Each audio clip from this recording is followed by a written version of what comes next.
கரூரில் 120 அடி உயரம் கொண்ட மலர் மாலையை ராஜகோபுரத்திற்கு சாத்தி புத்தாண்டு தினத்தில் ஏராளமான பக்தர்கள் சுவாமி தரிசனம். கரூரில் ஆங்கில புத்தாண்டை முன்னிட்டு பிரசித்தி பெற்ற ஸ்ரீ கல்யாண பசுபதீஸ்வரர் ஆலயத்தில் அதிகாலை நடை திறக்கப்பட்டு அருள்மிகு ஸ்ரீ அலங்காரவல்லி ஸ்ரீ சவுந்தர நாயகி உடனுரையாகிய கல்யாண பசுபதீஸ்வரர் சுவாமிக்கு அதிகாலையில் சிறப்பு அபிஷேகம் தீபாராதனை நடைபெற்றது.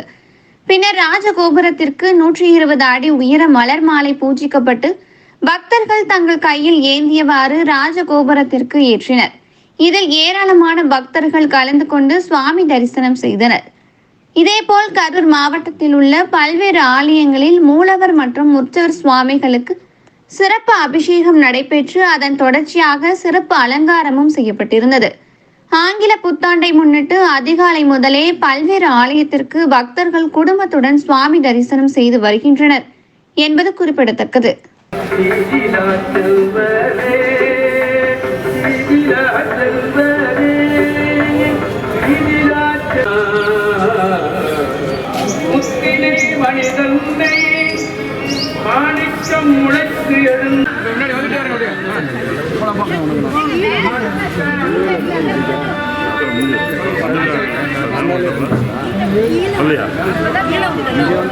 சார் அது சார் அது ஃபோனில் வச்சுட்டு தானே முன்னாடி நான் ப்ரே பண்ணிட்டு இன்றைக்கும் போயிருக்கல.